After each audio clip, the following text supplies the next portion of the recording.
सा आनंद हिमालय पर रहने लगे। पार्वती, शिव, कार्तिकेय जी और अब गणेश जी।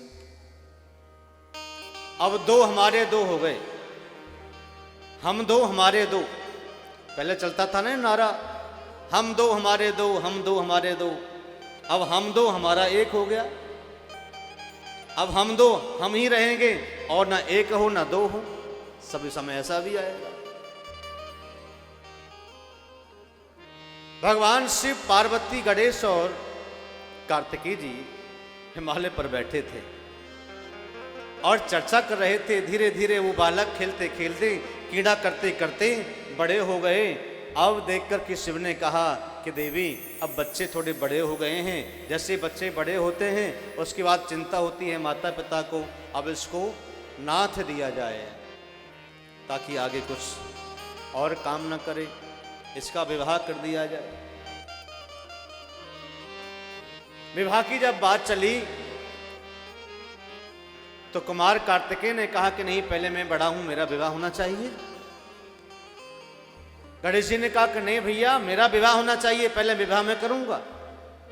और दोनों भाइयों में आपस में विवाद हो गया।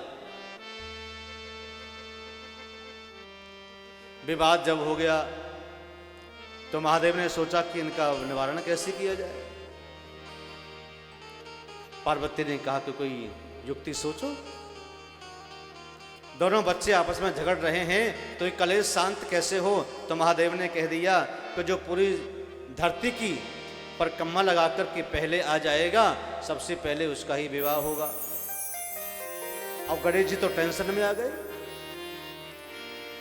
क्योंकि कार्तिकेय जी की सवारी जो है वो क्या है, मोर, और गणेश जी की चूहा।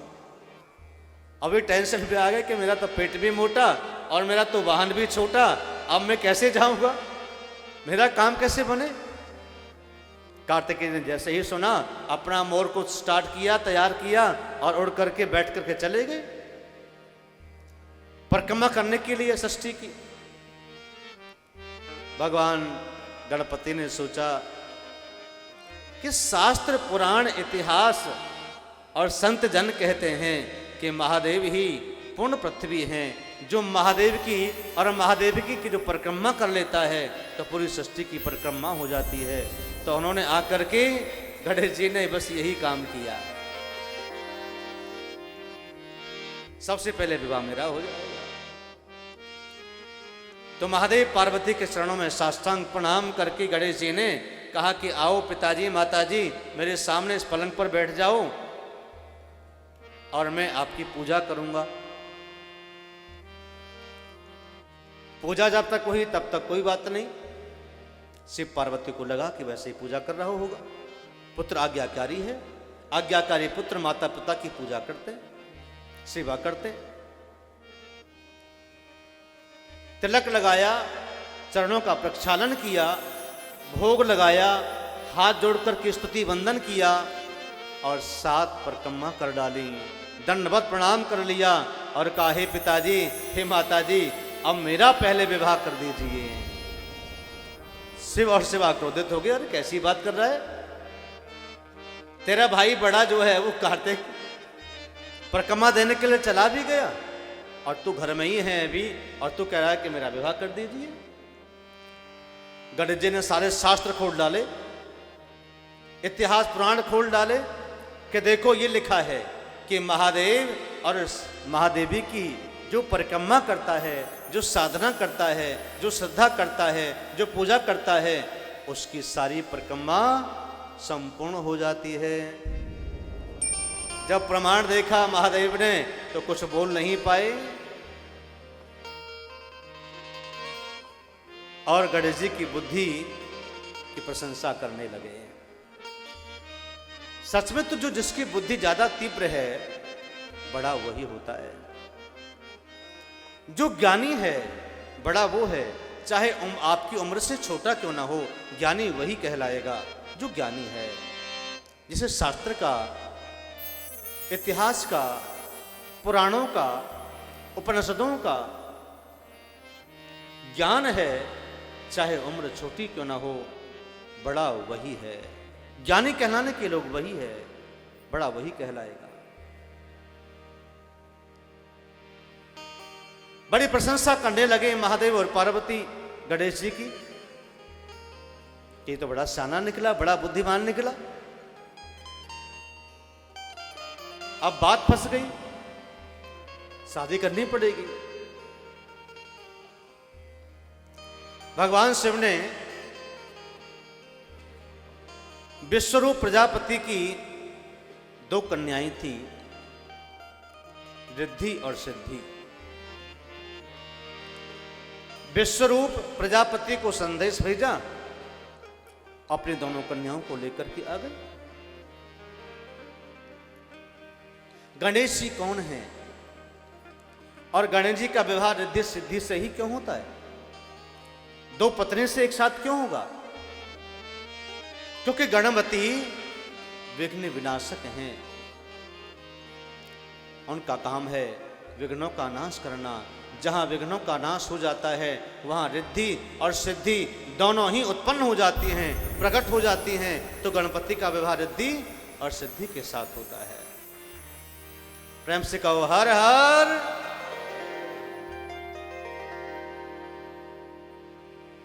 विश्वरूप प्रजापति अपने दोनों कन्याओं को लेकर के आए और सा आनंद गणेश जी का विवाह सिद्धि और बुद्धि के साथ में कर दिया गया।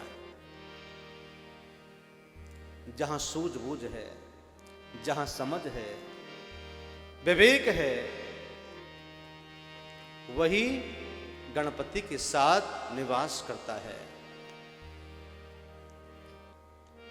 सुंदर विवाह हुआ। कुछ समय के बाद में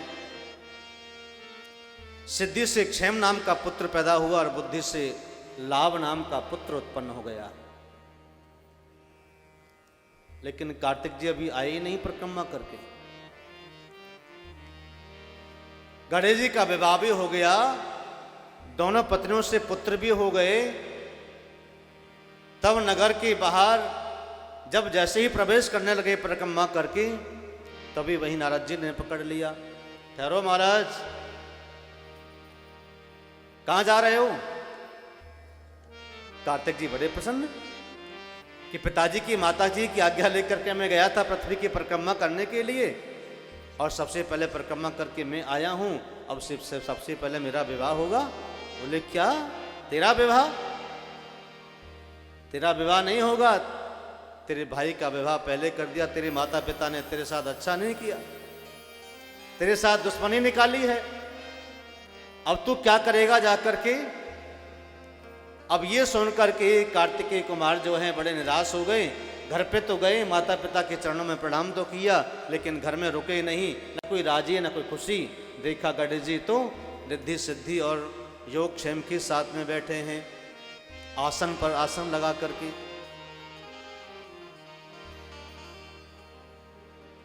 कार्तिकेय ने कहा कि मेरे साथ तो चीटिंग करी, ये तो अच्छी बात नहीं है। शिव पार्वती से कहा कि ऐसा कैसे हो गया? पृथ्वी की परिक्रमा करके मैं आया हूं पहले।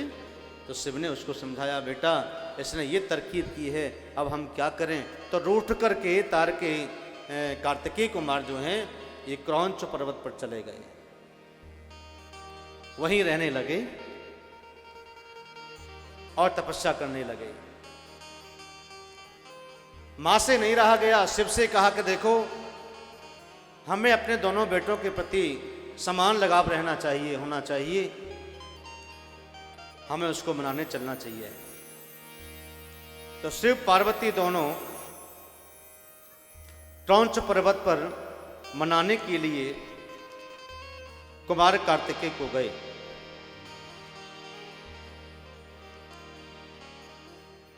तो वहां एक और कौतुक देखा। कुमार कार्तिकेय जहां क्रौंच पर्वत पर रहते हैं, वहां पर कौतुक ये देखा कि तारकासुर के 3 पुत्र और थे।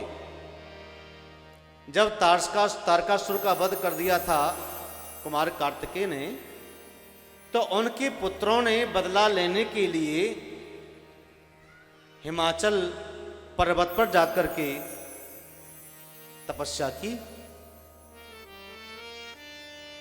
और तपस्या करके ब्रह्मा से वरदान मांग लिया कि हमें तीनों लोक चाहिए तीनों भाइयों के लिए, चाहे आप जैसे मर्जी दो, हमें तीनों लोक चाहिए। पहला पुत्र बोला तारकाक्ष। तारकासुर का जो पहला पुत्र है उसका नाम है तारकाक्ष। उसने कहा कि मुझे पाताल लोक चाहिए, मैं पाताल लोक में रह करके अपने सोने का महल बना करके, किला बना करके रहूंगा, ऐसा वरदान मुझे दीजिए। और उसके बाद दूसरा जो पुत्र था तारकासुर का, जिसका नाम था विद्युन्माली। विद्युन्माली ने कहा ब्रह्मा जी से कि मुझे भी ऐसा वरदान दीजिए कि मैं स्वर्गलोक में जाकर के अपना आसन जमाऊं और स्वर्ग में मैं चांदी का किला बना करके सभी को जीत करके वहां निवास करूं, ऐसा आशीर्वाद दीजिए। ब्रह्मा ने कहा तथास्तु। तीसरे पुत्र ने कहा, कमलाक्ष ने,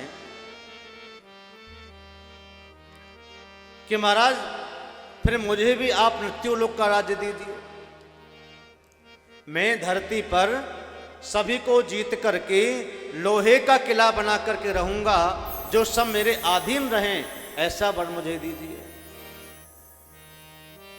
ब्रह्मा ने कहा तथास्तु। ब्रह्मा जी ने तीनों को वरदान दे दिया अलग अलग। एक ने स्वर्ग ले लिया, वो सोने का महल बना करके रहने लगा। एक ने पातालों को ले लिया, वहां चांदी का महल बना करके रहने लगा, सबको निकाल दिया। जैसा लोक यहाँ पे आप देख रहे हैं ना, वैसे ही पाताल लोक में भी नगर बसे हैं, वहाँ रोड बने हैं, सब लोग रहते हैं, वहाँ भी सब कुछ है। जैसा यहाँ देख रहे हैं आप, वहाँ भी सब कुछ होता है। अब पातालोक में रहने वाले लोग अलग अलग प्रकार के हैं। वहाँ नाग रहते हैं, गंधर्व रहते हैं, किन्नर रहते हैं और अनेक अनेक प्रकार के राक्षस भी निवास करते हैं। हमसे नीचे हम मृत्युलोक में हैं, बीच में। हमसे ऊपर स्वर्गलोक है। अब तीनों राज्यों पर प्रशासन करने लगे तीनों भाई, पाताल लोक से, मृत्युलोक से और स्वर्गलोक से सबको भगा दिया। सब चले जाइए और हमारा राज्य रहेगा, हम लोग यहां रहेंगे। अब सब मारे मारे भगवान शिव के पास में आए और तारक कुमार के पास आए। तो कुमार कार्तिकेय ने ही तारकासुर का वध किया था। देखो ये राक्षस लोग जो है ना, ये तपस्या से ही सब कुछ प्राप्त कर लेते हैं, बल भी प्राप्त कर लेते हैं और सब कुछ प्राप्त कर लेते हैं। क्रौंचुक नाम की पर्वत पर रह करके आनंदित होने लगे और वहां देवताओं ने स्वर्ग से, मृत्युलोक से और पाताल लोक से सारे इकट्ठे होकर के कुमार कार्तिकेय की और माँ भगवती शिवा और शिव की आराधना साधना करने लगे।